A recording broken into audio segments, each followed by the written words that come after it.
Bhavani life style. எங்கள் வீட்டு இன்றைக்கி கத்திரிக்காய் ஃப்ரை பண்ண போகிறேன். ஃப்ரைன்னு சொல்லலாம், கூட்டுன்னு சொல்லலாம். சப்பாத்திக்கும் சாப்பிட்லாம், சோறுக்கும் சாப்பிட்லாம். 2 தக்காளி எடுத்துருக்கேன். பின்ன கொஞ்சம் வெங்காயம், பச்சை மிளகா, கருவேப்பிலை, இஞ்சி இடித்து வச்சுருக்கேன். சாரி, பூண்டு.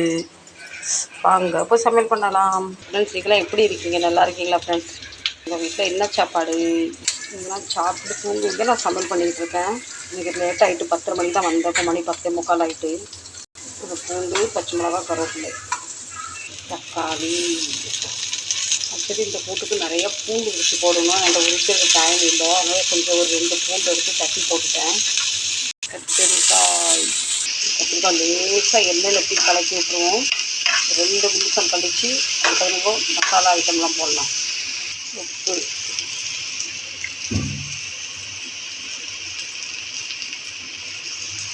மஞ்சத்தூள், தனியா பவுடர், சில்லி பவுடர், ஒரு பிஞ்சு கரம் மசாலா. மோஸ்ட்லி என் வீட்டில் கரம் மசாலா நாங்கள் நிறைய யூஸ் பண்ணுவோம். கரம் மசாலா, பூண்டு, இஞ்சிலாம்.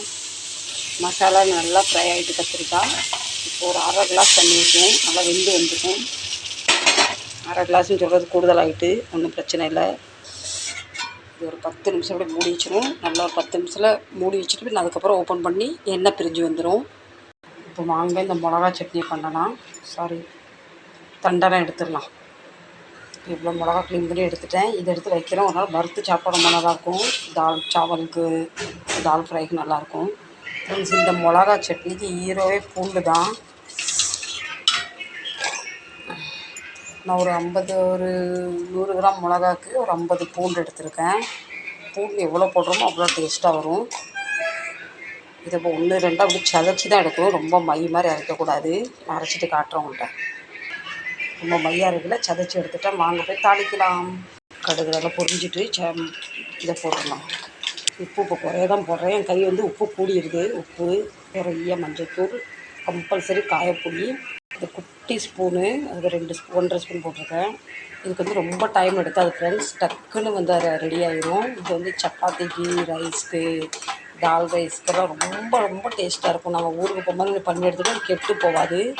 இப்போ வாங்க நம்ம கத்திரிக்காய் போட்டு என்ன சொல்லுன்னு பார்க்கலாம். ஆல்மோஸ்ட் வெந்துட்டு இன்னும் 2-3 நிமிஷத்தில் வெந்துடும்.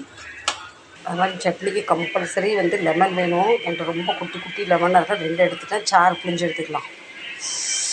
அப்போ தான் இந்த காரத்துக்கு, இந்த பூண்டுக்கு லெமன் தூக்கி கொடுக்கும். நல்லா டேஸ்ட்டாக இருக்கும். நீங்கள் ஒரு தடவை ட்ரை பண்ணி பாருங்கள் ஃப்ரெண்ட்ஸ். இது வெறும் வெள்ளை சாதத்துக்கு கூட ரொம்ப டேஸ்ட்டாக இருக்கும். லெமன் இந்த மசாலா அரைச்ச ஜார்லேயே ஊற்றிட்டேன். லெமன் ஊற்றி ரொம்ப நேரம் கொதிக்க வைக்கக்கூடாது. டக்குன்னு ஒரு 2-3 நிமிஷத்துலேயே கேஸ் ஆஃப் பண்ணிடும். லெமன் கொதிச்சிட்டுனா அது ஒரு மாதிரி கசக்கிற மாதிரி ஆயிடும். சப்பாத்தி பண்ணி ஆல்பாஸில் வச்சுட்டேன். அவசரத்தில் கீ போட மறந்துட்டேன். இவர் இப்போ வாழ்னு கத்துவார். கொஞ்சம் கீயை போட்டுருவோம். இவர் கீ இல்லாமல் சப்பாத்தி சாப்பிட மாட்டார். நம்ம கத்திரிக்காய் சப்ஜி ரெடி. மிளகா சட்னி ரெடி. நல்லா டேஸ்ட் பண்ணி பார்த்தா நல்லாயிருக்கு. நம்ம சப்பாத்தி ரெடி. அவர் சாப்பாடை கொடுத்துடலாம். ஃப்ரெண்ட்ஸ், வாங்க எல்லோரும் சாப்பிட்றதுக்கு. இன்னும் சமையல் முடியல. இன்னும் சின்ன பையனுக்கு லெமன் ரைஸ் வேணும். இப்போ லெமன் ரைஸ் ட்ரை பண்ணலாம். இந்த சாப்பாடை கொண்டு அவர் கொடுத்துட்டு வந்துடலாம். இந்த முட்டை இங்கே விஸ்கிக்கு பண்ணுறேன். பெடிகிரியும் ப்ளஸ் அவளுக்கு அண்டாவும் கொடுக்க போகிறேன். சிக்கன் ரைஸ் பண்ணுறதுக்கு டைம் இல்லை. ரொம்ப நேரம் ஆகிட்டு. அவளும் பசியில் இருக்கா. வச்சுங்களா, இப்படி உட்காந்துருக்கா பாருங்கள். தங்க பிள்ளைம்மா.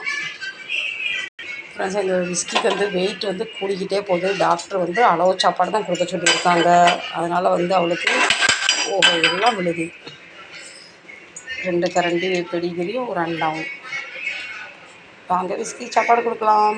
ஃப்ரெண்ட்ஸ், என் சின்னம்மா லெமன் ரைஸ் பிரியர். ஜீரகம், கொஞ்சம் வெந்தயம் எதுக்கு போடுறேன்னா, இந்த வெந்தய ஸ்மெல் லெமன் ரைஸ்க்கு ரொம்ப நல்லா டேஸ்ட்டாக இருக்கும். கொஞ்சம் கசப்பாக, கொஞ்சம் நல்லா சாப்பிட ரொம்ப ஒரு டிஃப்ரெண்ட் டேஸ்ட்டாக இருக்கும். அதனால் எப்போவுமே நான் வெந்தயம் போடுவேன். கடலைப்பருப்பு, கொஞ்சமாக உளுந்து, 2 காஞ்ச மிளகாய், ரோட்டில் கொஞ்சம் நிறைய போடுங்க. அப்போ தான் நல்லா மணமாக இருக்கும். அல்லம், கொஞ்சமாக மஞ்சள். ஃப்ரெண்ட்ஸ், எங்கள் பெரிய பையனுக்கு லெமன் ரைஸ்னால் 8 ஊர் விட்டு ஓடி போயிடுவார். பட்னியாக இருந்தாலும் இருப்பார். ஆனால் லெமன் ரைஸ் சாப்பிட மாட்டார். சேம் எனக்கும் அப்படி தான். எனக்கும் லெமன் ரைஸ், தயிர் ரைஸ்லாம் பிடிக்காது. வாங்க லெமனை ஊற்றிடலாம். நான் என் பசங்களுக்கு என்ன பிடிக்குன்னு பார்த்து செஞ்சு தரணும்னு ஆசைப்படுவேன். அவங்க கேட்டது என்னால் பெருசாக இல்லைனா கூட சின்னதாக உடனே செஞ்சு தரணும். 10ன்னு சொல்கிற இடத்துல 1வது நான் செஞ்சு தருவேன். அது மாதிரி ஃப்ரெண்ட்ஸ், எங்கள் பெரிய பையனுக்கு மட்டன் ரொம்ப விரும்பி சாப்பிடுவார். சிக்கன் வந்து ரொம்ப ரேராக சாப்பிடுவார். சின்ன பையனுக்கு வந்து இது வரைக்கும் அவர் மட்டன் சாப்பிட்டதே இல்லை. சிக்கன் எவ்வளோ கொடுத்தா அவர் முட்டை பிரியார். முட்டை எவ்வளோ கொடுத்தா சாப்பிடுவார். ஆனால் மட்டன் பக்கம் போக மாட்டார். அதே மாதிரி சேம் எங்கள் மருமகளுக்கும் வந்து சிக்கன் மட்டும்தான் பிடிக்கும். அவங்க வந்து மீன் பிரியார். மீன் ரொம்ப பிடிக்கும் அவங்களுக்கு. ஆனால் என் பேத்தியாக கொஞ்சம் 2 பீஸ் வந்து மட்டன் கொடுத்தா கொஞ்சம் காரம் இல்லாமல் கொடுத்தா சாப்பிடுவா என் தங்கக்குட்டி அம்மா. அதனால் எங்கள் வீட்டுக்காரத்துக்கு நான்வெஜ்ஜில் எது கொடுத்தாலும் பிடிக்கும். கருவாடு தவிர மட்டன் சிக்கன் எவ்வளோ கொடுத்தா விரும்பி சாப்பிடுவார். மட்டன் ரொம்ப பிடிக்கும் அவருக்கு. உங்கள் வீட்டில் யார் யாருக்கு என்னென்ன பிடிக்கும், நீங்கள் விருப்பம்லாம் செய்கிறீங்கன்னா கமெண்ட் பண்ணுங்கள். நான் எதுக்கு வீட்டில் அடிக்கடி சிக்கன் பண்ணுறேன்னா, சிக்கன் பண்ணால் என் வீட்டுக்கார பையனும் சாப்பிட்டுப்பாரு. மட்டன் பண்ணால் கொஞ்சம் தனியாக பண்ணணும். கொஞ்சம் ப்ளஸ் வந்து எங்கள் கடை பக்கத்தில் தினம் ஒரு கல்யாணம் இருக்கும். மோஸ்ட்லி இங்கே வந்து கல்யாணத்துக்கு ஒரு நாளைக்கு ஹல்தின்னு ஒரு ஃபங்க்ஷன் வரும். அது மோஸ்ட்லி மட்டன் கம்பல்சரி. வாரத்துக்கு 2 கல்யாணம் வந்துடும். எல்லா கல்யாணமும் ஒரு அட்டன் பண்ணுவார்.